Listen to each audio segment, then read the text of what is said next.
Hello, this is the autonomous cleaning robot team, and we're going to show you our final design presentation. Here's all of our pictures. We have three sub-teams: the robot control, cleaning system, and charging station. We're going to be talking about our overview of the project, our three sub-teams' progress, and then the future work that needs to be done. Our project was motivated by the COVID-19 pandemic, and we want to make an autonomous cleaning robot that could be used in restaurants and homes. Our basic requirements are to have the robot know when to stop cleaning, clean most of the surfaces, don't tip over any obstacles on the table, and don't fall off the table. Last quarter, they built a robot that you can see on the right, and we needed to add sensors for driving feedback. We needed to expand on the cleaning ability and also make a charging station. Here's the charging station sub-team, and they're going to talk about the battery selection, charging station, and design of the CAD. So on this slide, you can see all of our electrical components, their quantities, and their respective current draws. Their total current comes out to be roughly 3,800 milliamps. And we decided that 30-minute battery life should be just about enough. So at an 1,800 milliamp hour battery, we should get about 28 minutes of battery life. And then above, you can see the selected 12-volt, 1,800 milliamp hour battery with its included charger. This battery includes balance charging and overcharge protection to extend the life of the battery over the continual use of the robot.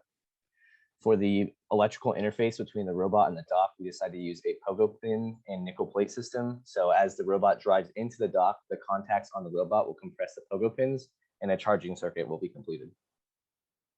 Here you can see the CAD model for the charging station. It consists of an IR emitter, pogo pins, charging station base, and table clamps. And here we can see the bumpers that we use to provide perfect docking. There is a mechanical adjustment in the angles applied by 2 degrees, which can be clearly noticed in figure 3, top of the assembly.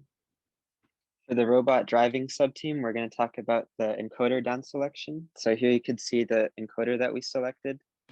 On the left, you can see a video of our robot with no feedback, and we'll speed it up, and you can see that the robot drives off course pretty quickly. And on the right side, you can see the robot with a PID controller from the encoder that we selected.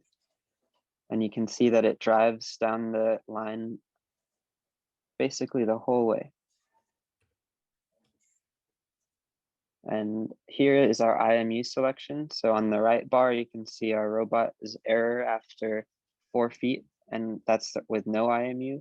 And then the IMU2, you can see it has an error of about 45 millimeters off course. And then the leftmost is the best IMU and the one that we went with. The pathing we chose is a zigzag pattern. The robot starts off by undocking and turns 90 degrees. Then it will start the zigzag pattern until the edge of the table is detected. Then the robot will switch to docking mode and will drive to the center of the table. The robot then uses an IR receiver to find an IR signal on the charging station to line itself up before driving into the dock. The robot will slow down and stop when it is properly docked with the feedback from the ultrasonic sensor. Here you can see demos of our zigzag driving.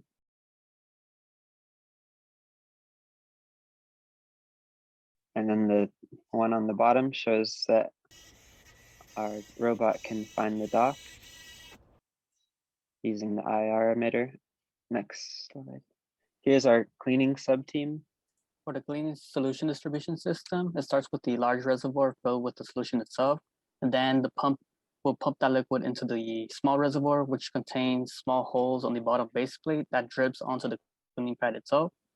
The cleaning solution that we went with is the lactic acid due to its single wipe and also for food contact surfaces and hard non-porous surfaces. Here we have the updated assembly of all the cleaning solutions.